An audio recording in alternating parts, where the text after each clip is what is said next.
Assalamu alaikum. Welcome to Live from Gaza, MPAC UK's Instagram event and discussion with three reporters and journalists and activists who are working for the people of Palestine.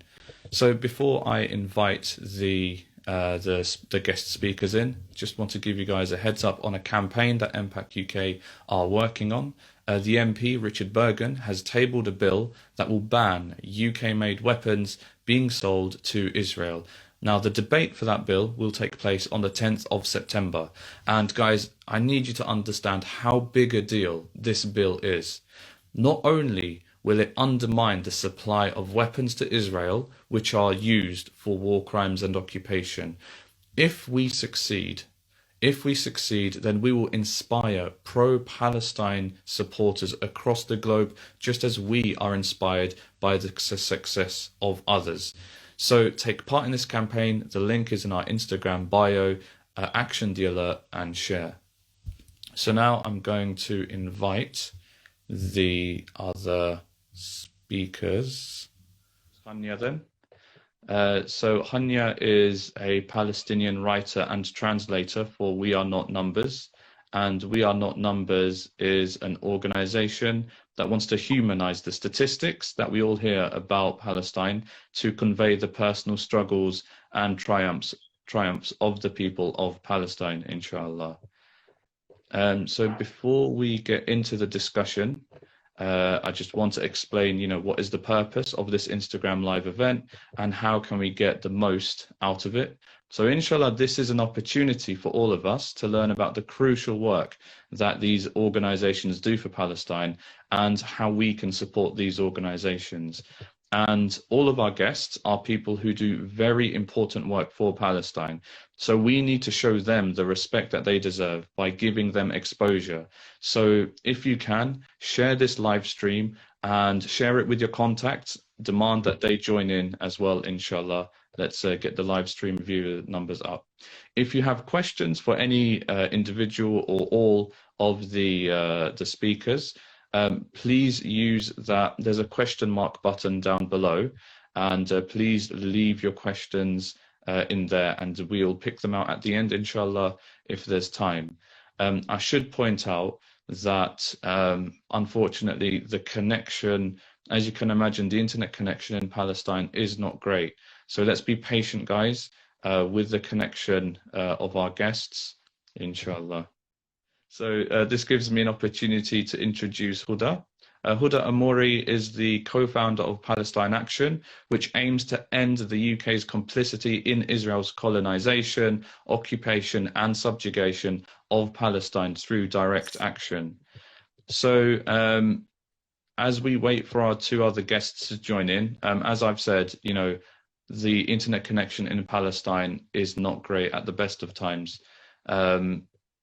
So we will have to be patient with our guests from Palestine, inshallah. They'll drop in when they can. But yeah, just to start with yourself, Huda.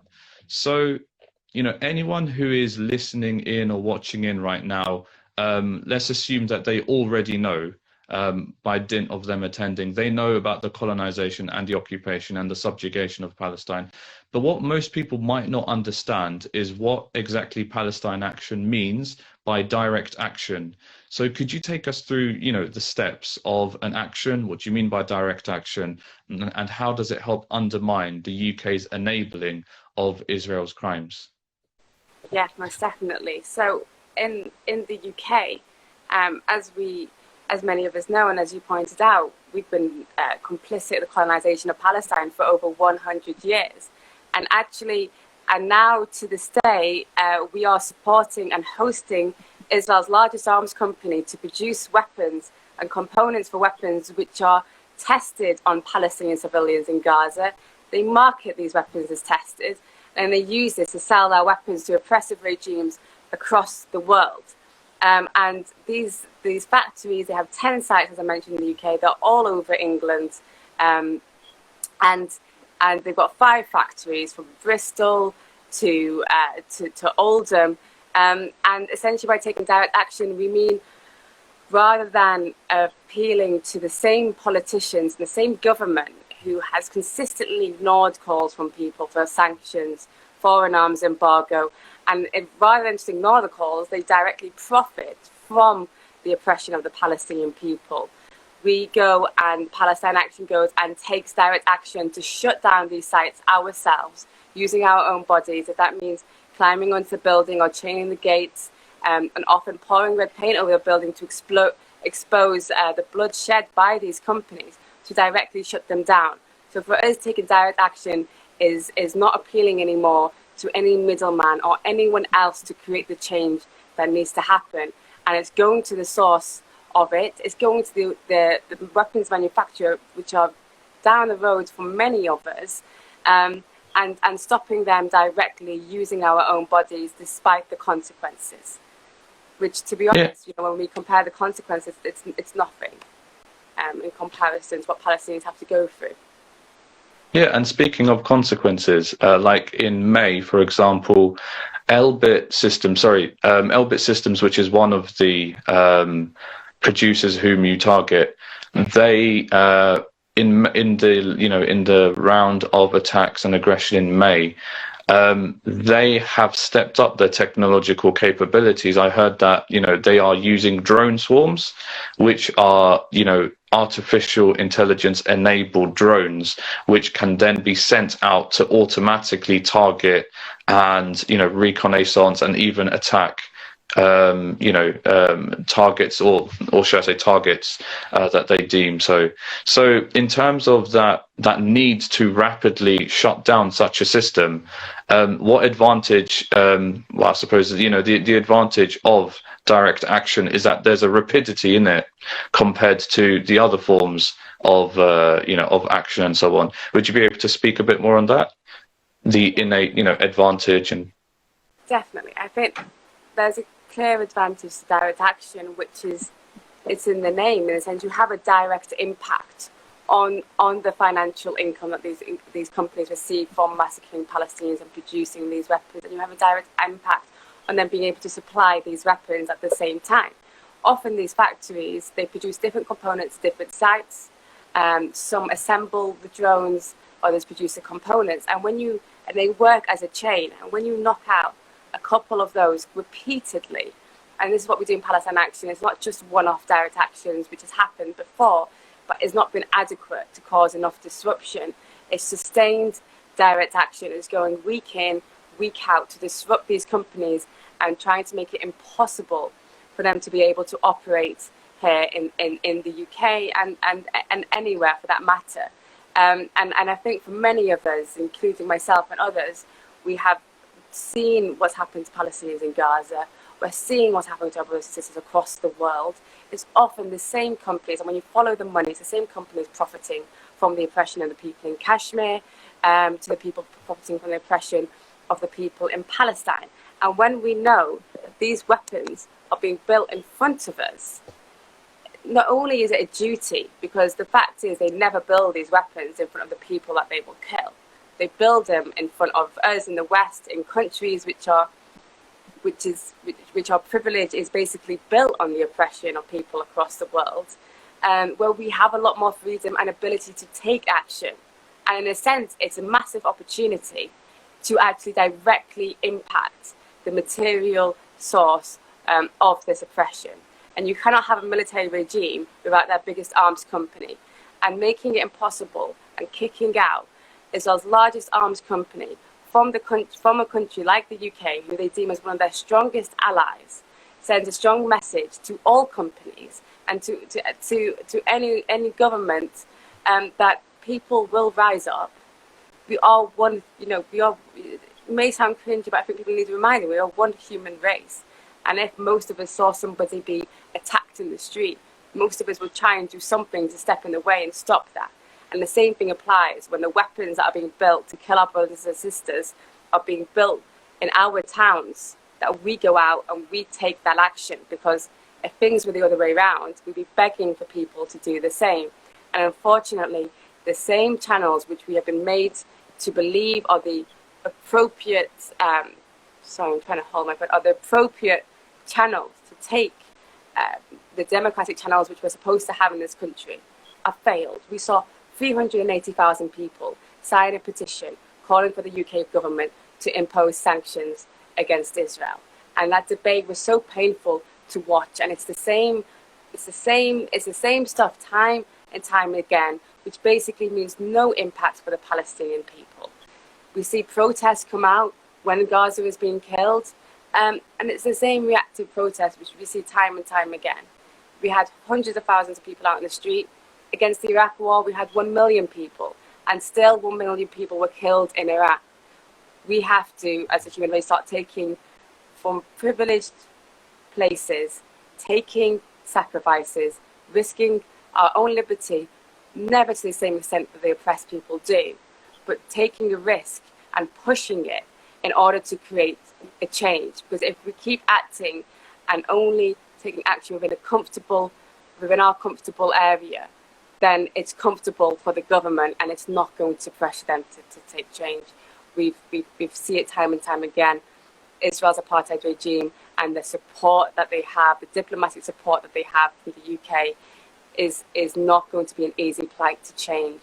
And that requires us saying, we're not going to appeal anymore to the same government who's been complicit in apartheid, who's been complicit in murder for decades and decades, and if not centuries. And if you're complicit in murder, they are murderers, essentially. And appealing to the same people, appealing to murderers to make a change is crazy when we think about it, when we as people are many and we have the ability to stop them. If we say we're not having it, they won't be here. And that's the power we have, and that's what we're trying to do in Palestine Action, is to empower people to take that action so we can shut these sites down. And one of the, in my mind, I see it as like a beautiful irony that the globalization that enables oppression of this scale, that is, you're taking advantage of the vulnerabilities of that same system. As you mentioned, it's the supply chain. If Israel was going it alone with no support from other countries, that supply chain would not be as vulnerable as the mass, globalized network of supply chains that it has at the moment. So let's take advantage of that weakness that they've created in their own systems. And that's the irony of it. And also, I'd like to touch on something else. So obviously, Palestine Action's activists may end up, facing the authorities. I saw in one of your press releases, one of your activists is on a hunger strike for their 4th week after they were denied bail, and another group of activists were battered by police before they were, removed from their site of protest. So what kind of support do the individual activists and the organization as a whole, what kind of support do they need to be able to maintain this level of dedication to freeing the people of Palestine? Thank you for that. I'll just touch on first that current situation, as you mentioned. So we do have one person, Yogi, who is on hunger strike, I think entering their 5th week now.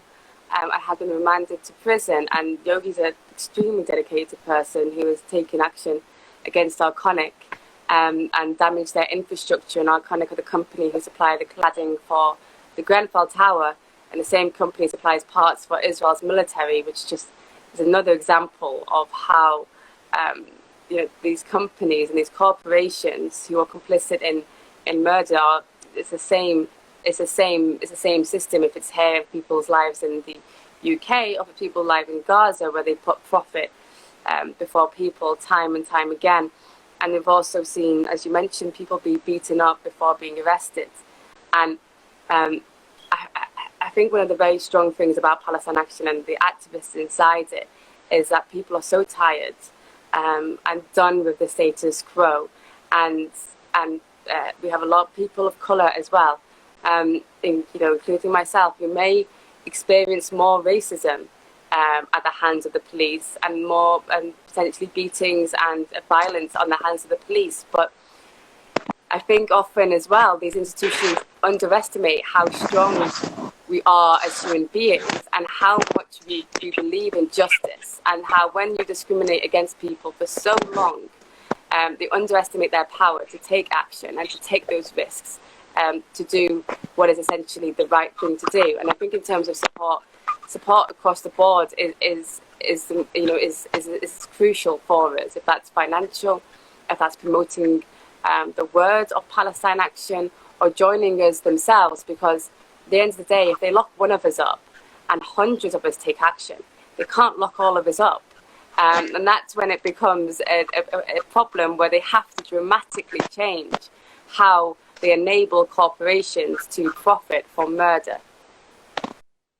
And just need to jump into Alhamdulillah, we've got Wafa Al-Udaini, Alhamdulillah, as I mentioned, our connection with Palestine is not very strong, so I need to take advantage of the time we have with her. So she is an activist and a journalist based in Gaza. She's been an international correspondent for several publications and platforms.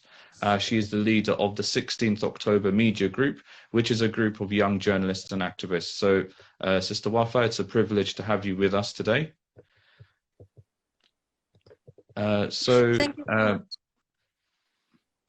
I'd like to ask you, why are you specifically trying to give young people the opportunity to be journalists and activists? What do you hope to achieve through your work? Yeah, you know that we as Palestinians and Huda know, and everybody knows that we feel disappointed from the mainstream media. They actually so many times, like, they used to distort the image of the Palestinian people. They just used to just to tell lies about Palestinian people and to distort their image. And whenever there is aggression here in the Gaza Strip or even in Palestine, they just try to make the victims as victimizers and the victimizers as a victim. So since that time, and since we feel disappointed from the mainstream media and from the world, because they don't show exactly what is happening here on the ground. So since that time, we decided to join this media and to train the young journalists and the young activists in order to report about what is happening here on the ground of Palestine, in order to shed the lights on the suffering of the people, in order to tell the truth, to tell them what is happening exactly here, that we have occupation here in Palestine.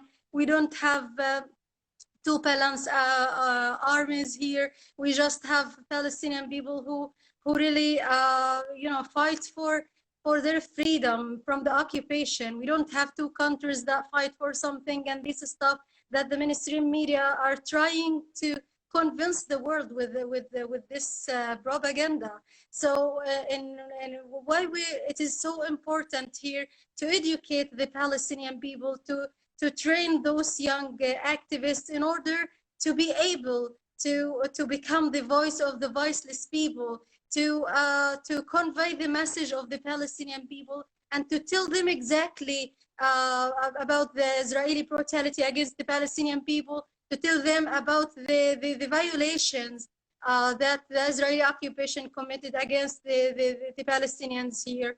So we do feel that, yeah, that this media or the mainstream media failed us here, and they don't report anything that is happening on the ground. I mean, like, for example, when there is aggression here on Gaza or in any place here in Palestine, they just focus on that Palestinians fired rockets, Palestinians, like, they kill Israelis and this stuff. And nobody talks about those people who get massacred while they are in their homes. Nobody tell their stories. Nobody even cover those victims, those children, those women who got massacred while they were just sleeping in their homes safely. They think that homes are safe, but like during for 2002, we don't have any rockets. In the West Bank, there is no rockets, there is no fire, there is nothing. But we just, all what we see from the occupation, they just attack the Palestinians. Every day they murder them. Every day they jail them. Every day they confiscate the Palestinian lands. Every day they violate against Palestinian people. And nobody acts. Okay, so we have our second Palestinian guest in, Sister Hania Al Jamal. She's a Palestinian writer and a translator for We Are Not Numbers. Can you hear us, Hania? Yeah, yes, perfectly. Excellent. I need to try and talk to you while we still can, while we still have connection. So We Are Not Yeah. Numbers is an organization that wants to humanize the statistics that we hear about Palestine to convey the personal struggles and triumphs of the people of Palestine. So how exactly does We Are Not Numbers do that, and why is that work so important? Well, We're Not Numbers, as you mentioned, is basically talks about, the personal stories of everyone. And the stories they're not always about the death of Palestinians, they're not always about the tragedies that are happening in Gaza. Some of them talk about the small hopes of life. Some of them talk about small issues that are caused by being a part of this kind of system where you're living under an occupied state. The work of We Are Not Numbers is important because it makes a representation, this kind of representation that is done by Palestinians about Palestinians has never been paralleled or equaled before. Why it's specifically important is that when we're talking about the Palestinian issue in general, a lot of people would think that it's one of those topics that have been there for a while now, and trying to get people's attention is not as easy. When you're talking about the amount of people that died, it's just a mere a number, of statistics.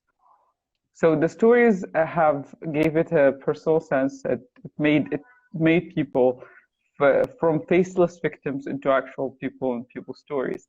The work of We Are Not Numbers is important because it became a foundation or a place where people would reach out and talk to. Oh, I finally got electricity. Where foundations and institutions find it as a place to connect because it has a solid ground. Also, during the times of war, we were actively translating everything that was going around. We were writing the stories that were happening, and there were many of those stories. This is why the work of We Are Not Numbers is important, and we try our best to keep all those stories as authentic as they are, and to translate them and to transfer them into the Western or non-Arabic speaking community as well as we can, while being a representative of Gaza and Gaza's struggle. And speaking of humanizing stories, one of your recent translations was that I could find was of a woman whose entire block was destroyed on Al-Wihda Street, killing 42 of her family and her friends and her neighbors with a single bomb. And thanks to your translation, non-Arabs like myself can do more than just read the statistic of the numbers of dead. We can understand and react to these crimes against humanity.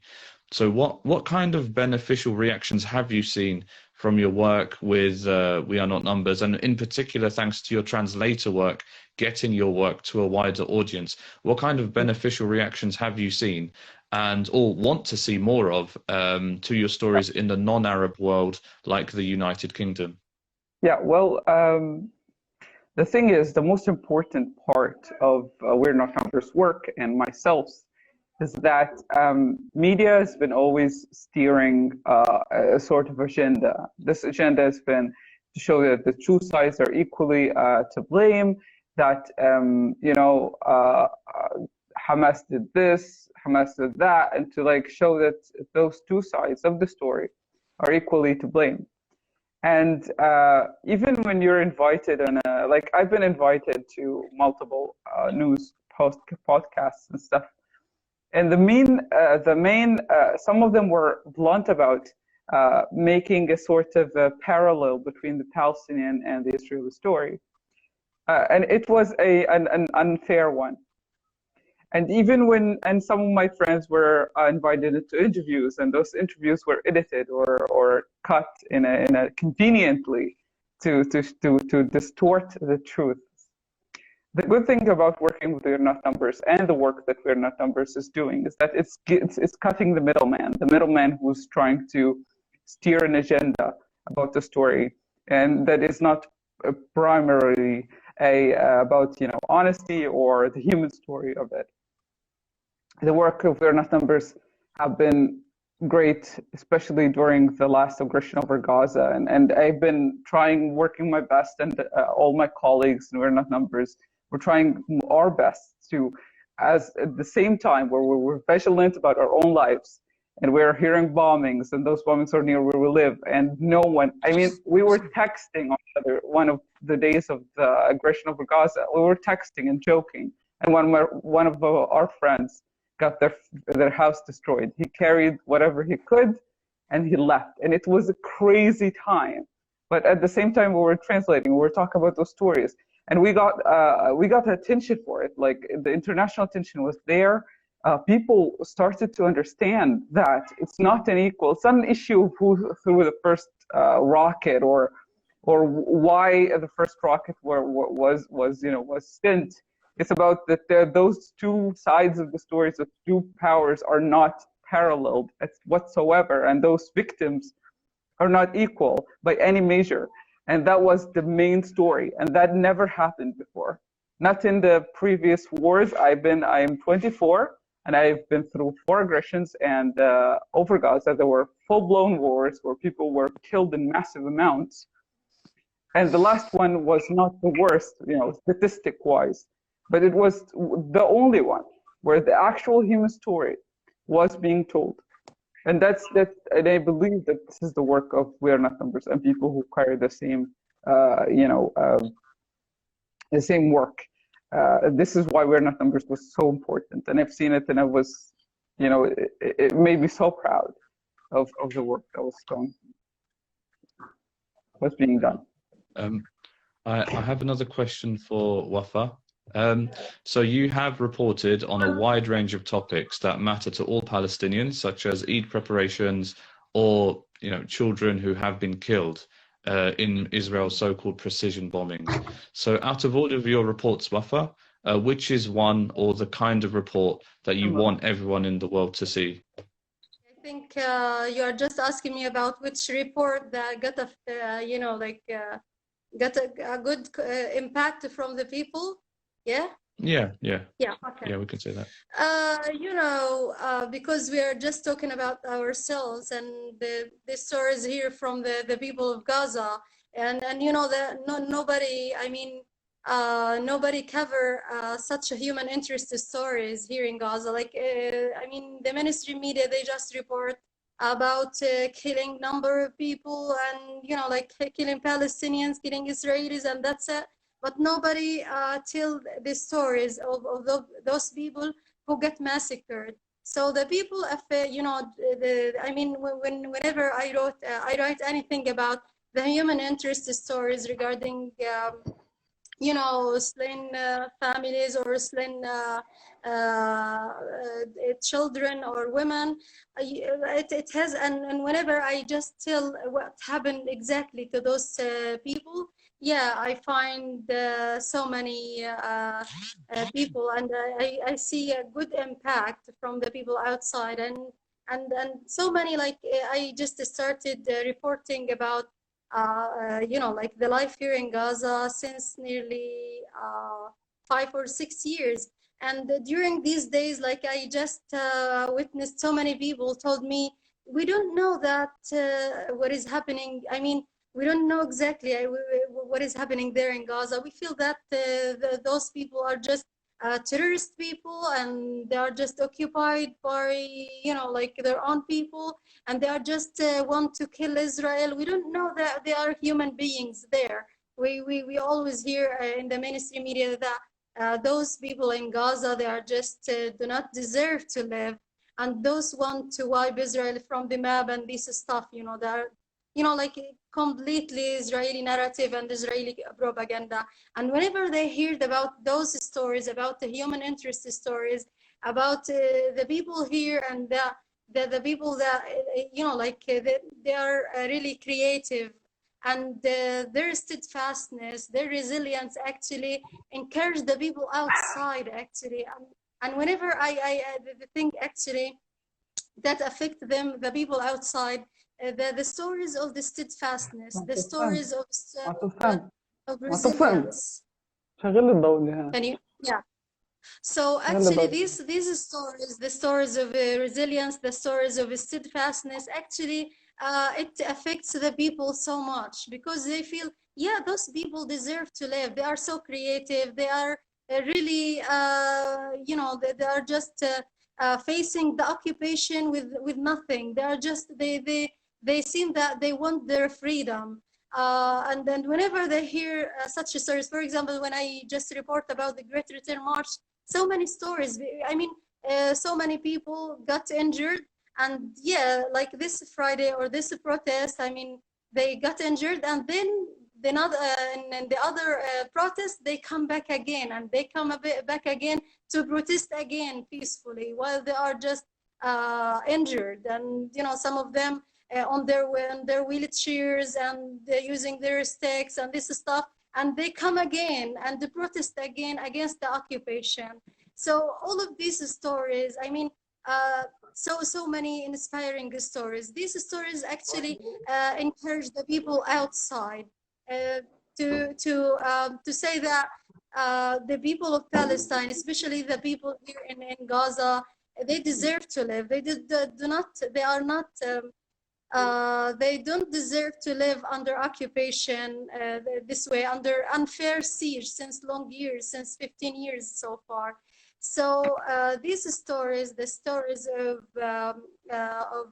you know, heroism, the stories of struggle, the stories of resilience, the stories, the human interest stories, all of these kind of you know, writing or pieces or stories, actually it got so many effects, so many impact on the people outside because they have never heard of such stories happening here in Palestine. So before we continue, I just want to remind the audience, all three of our guest speakers tonight, they are very busy people and they do a lot of hard work. So please give them the respect they deserve by inviting your contacts to join this live stream. I've only got a few more questions left. So just continuing with Wafa, what is the next thing that you're working on, and how would you like our listeners, anyone who's listening in, how can they participate to support you? Yeah, you know, here as activists, as journalists, we need your support, like from outside, you know, but because we don't have like, I mean, the social media, the only way that we can release our work is just using the social media platforms. But in this point, because the social media platforms administration, they just disable our accounts, they just restrict our accounts and restrict the reach to our posts. So we need like, you know, like our supporters, the supporters of a human, human beings. We need them to share our stories, to whenever they see an activist or a journalist report about the life here in Gaza, we need them to share our work in order to reach the people across the world, because we need the truth to be spreaded across the world. And then, you know, that here in Gaza we have 16th October group, a media group, which is a group of young journalists and activists. And what we are doing here, we just do video reports, we do like podcasts, we do so many Twitter storms and social media storms. So in order to shed the lights on what is happening here, in order to speak for our people, in order to convey the message of the people of Palestine. So we need each one of you. I mean, each one who is listening to us, who is gonna, inshallah, listening to us, to whenever you see anything about Palestine from the Palestinian people, just please, just take a second from you to share it, and just share it with your friends, share it with you know, like so I just want to tell you that don't underestimate your work, because maybe this thing that you are doing, sharing or commenting or talking about people who are really suffering here in Palestine, this thing maybe will affect so many people, and maybe you will be the reason um, to put a pressure on your government to stop arming Israel, maybe, because we do believe that, and the people outside, especially the people in the West, because we know that are considered like the lifeline of Israel. They just arm Israel with advanced weapons. And Palestinians here, they don't have weapons. They just homemade weapons and this stuff. But Israel has advanced weapons. And thanks to the Western communities or the Western governments that arm Israel with this stuff. So we just want like the people outside to put a pressure on their governments to stop arming Israel, because they are just using their weapons for bad, and they kill Palestinians and they massacre them, they execute them without any justification, just because they are occupiers and they want them to feel that they are in power and nobody can affect them or nobody can stop them or silence them. So keep speaking about Palestine, keep sharing our work, keep sharing our stories. This means a lot to us, because whenever we see somebody from outside Palestine who share our works, this encouraged us to keep going on in this life.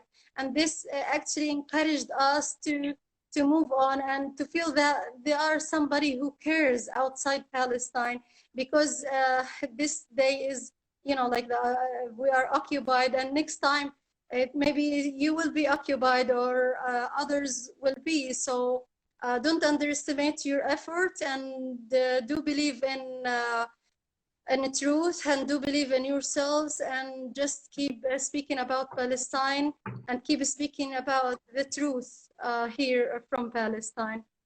Yeah, thank you. Thank you. Thank you for that advice, Sister Wafa. And while we've still got Hanya, what is the next thing that We Are Not Numbers or yourself are working on, and how would you like our listeners to participate and support that work? Well, We're Not Numbers is writing stories. It wrote stories during the last aggression. It's writing work right now. Right now we're working on a project that will take a little time, which is we're working on making mini movies that talk about, angles of what it feels to live in Palestine or in Gaza in particular, since it's our jurisdiction. And since, as a Gazans, you can't go to other parts of Palestine, which is like the sad truth. We share information. You can share information, stories, and they are written. We are not numbers. As Wafa said, that's a good work. I don't know. Am I frozen? I can hear you fine. I can hear you fine. Yeah. As she mentioned, it's important. And one addition to what she said is that when you are non-Palestinian and obviously non-Israeli, and you're talking about what's happening, and you're talking about the story, you have more credibility, and you have more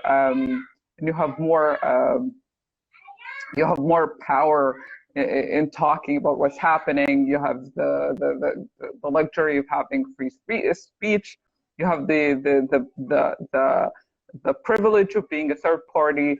It gives you more credibility when you're talking about the stories that are happening in Palestine. Like, if I'm talking as a Palestinian, the person talking to me would be like, well, maybe you're saying this from your side. The thing is that there is no sides in this story. There isn't sides. There's a side of, someone who's being killed, another person killing them, and it's a simple topic. But yeah, if you're talking about it again as a third party, it makes so much importance to us. The best thing that you can do is exposure. Like during the last aggression over Gaza, a lot of people will be like, we will keep you in our thoughts and prayers, and our thoughts and prayers are very important. The most important thing, even more than people would go for donations and stuff like that. The most important thing is spreading the word, helping people like We're Not Numbers and other individuals who talk about what's happening. The IMUE, they knowledge is power. Spread the word. This is the best thing that you could do. And the work of We're Not Numbers that we're working on is, making these movies about what's happening, to make that the medium of story, the medium of information more accessible to people, more. This is the core message that we're trying. We want people to hear and to listen in any way possible. Even if that would make it, instead of, talking about what's happening, we went to making to talking about stories and pictures, and now we want to try to make movies. This is what we're doing. Try to support what we're doing. This is what We're Not Numbers wants from you, and what Palestinians all over the world want from you. Inshallah. And Huda, what is the next thing that Palestine Action is working on, and how would you like our listeners to support and participate? I just want to say a few things before I answer the question. I think, hearing from Gaza is always a reminder of just how important it is that we do take action, and that we do support Palestinians who are on the front line of Israel's apartheid regime constantly. And there are a few things that were mentioned, such as cutting out the middleman, and it's taking the power into the people's hands. That is in Gaza, and not relying on the media, mainstream media outlets. And for us in Palestine Action, that is, it's the same principle. We take the power back into our own hands, and rather than keep appealing in a kind of polite and easy way to our government, who repeatedly ignore calls for an arms embargo between the UK and Israel, we cut out that middleman and we take direct action to shut down Israel's arms manufacturers who are here. Because as people can hear by being on this live, the privilege that we have, just the example that we can't even have, the internet connection and electricity, this is the daily lives of Palestinians. This is the most minute issue that they are affected by Israel's apartheid regime. When we live in the West, and I grew up here in Britain, and I'm Palestinian, and I know I have so much privilege, and we have so much more freedom. And actually, this government has repeatedly, they've supported the colonization of Palestine for over 100 years. Now these weapons that are used to harass, surveil, and massacre people in Gaza and in Palestine overall are made in front of us. They are not made in front of the people that they will kill. It's not only is it disgusting and it's an obligation to take action, but actually we have, as I mentioned before, an ability to actually affect that global supply chain. And that is what we have been doing in Palestine Action, is we have taken it a step further, and rather than just protesting and shouting at the same people who ignore us time and time again, we go to the source. We go to these arms companies who are manufacturing these weapons, these drones, the parts for the drones, the parts for Israel's tanks in our towns and cities. And Palestine Action, we occupy their buildings, we shut them down. People have gone inside and completely destroyed the machinery which helps build these weapons, causing mass disruption to Israel's arms trade here. And also, at the same time, there is no better message than saying to a government that we are no longer going to appeal to you, and actually the people here in the UK care so much that we're not just going to protest anymore. We will risk our own liberty for this cause, because it is disgusting that it's happened for so long, and it is the least we can do, because the consequences we face here are nothing compared to losing your family or living under siege in Gaza. It is nothing to be in a cell for 24 hours, and actually we can have some sort of relief knowing that we are using our own bodies to stop such destructive war machine and such a destructive kill chain. So for us in Palestine Action, we're never going to stop. We're going to keep going, and we need more and more people to join us, especially if you are living in Britain or in different places where you have Israel's arms companies, to join and to take direct action, to say we're not going to stand for this anymore. Palestine Action are not going to stop targeting Elbit systems. It's not going to stop. We're going week in and week out. Actions are happening at their sites and shutting them down for weeks at a time, and it won't stop until they are gone for good. And I noticed that a few people asked questions about why don't we target BAE Systems, etc. For us, Elbit Systems literally market their weapons as tested on Palestinian people in Gaza. This is how sickening the trade is here. And they are building them here. BAE Systems and so many other companies also profit from the oppression of the Palestinian people. But if we want to win, and if we want to defeat them, we have to be focused and sustained and make Elbit completely unable to operate here in the UK. And when they are gone, we will move on to all of the companies who profit from the oppression of the Palestinian people. But getting rid of Israel's largest arms company from a country who professes to be their strongest, one of their strongest allies, is such a strong message and will be such a strong victory. And every time we close them down, if it's for a day, if it's for a week, if it's for a month, that is a victory. And we cannot stop and we will not stop. And more people have to step up and have to take these stories and what we learn from the people of Gaza, who are putting themselves on the line by just writing these stories and going on these live streams. When we have so much privilege, is to take that step further. And it is to be willing to risk your liberty just a tiny bit. Just a tiny bit. When actually, if it was the other way around, we would be begging for others to do the same. So when we have an opportunity and we live in a country which is built off the oppression of people across the world, then it is our duty as a human race, when we are living in the privileged places, to use that privilege to take action, and not just to the confinements that the government allows us to protest within, where they completely ignore us. By going to the source and stopping these weapons and shutting down Elbit Systems, join Palestine Action. All of you can do something, and we probably to join Palestine Action, support us. Just as they said, we have had censorship from Instagram and our accounts taken down, and we can't stand for it anymore, And actually, what they are trying to do is they realize that we have power and they are scared. And so the one thing to do is to keep going, keep joining, take it a step further. Join us here, listen to the voices from Palestine, listen to those stories, and use that to give you to empower yourself and the resilience, and to learn from the resilience of the Palestinians on the front line, and to take that in just a tiny form, to take direct action, to shut Elbit down. I'm shortly going to move on to questions from the audience. We only have about 5 minutes left, so if anyone has questions for our guest speakers, on the bottom of your screen you should see a question mark in a speech bubble. You should see a question mark. If you press that and you write your question down, that will let us see it. But before we do that, as our guest speakers, do you have any questions or comments to each other?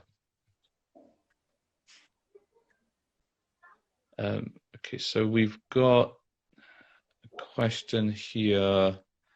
What would make the biggest impact for the Palestinians? I think each of the speakers have answered that question in their way. So We Are Not Numbers, Hanya from We Are Not Numbers, Wafa from 16th October Media Group, they have both asked us to elevate their voices, to give the stories of the Palestinians an opportunity to be pushed out there in a way that the mainstream media has tried to disable. So, I can say that from our organization's point of view, if you have anything that you want pushed out there, we're just a message away, we're just a DM away, whether it's on Instagram or Twitter or Facebook or whatever. We pass a story on to us, and we would be more than happy, would be privileged to push it out further to our contacts. And Huda from Palestine Action has explained how direct action is the corner that we've been painted into. We are trying through our protests, through our petitions and so on, to leverage political power. And we need to continue doing so. But at the same time, the option that we've been given, that is left to us, is direct action or civil disobedience, to use another term for it.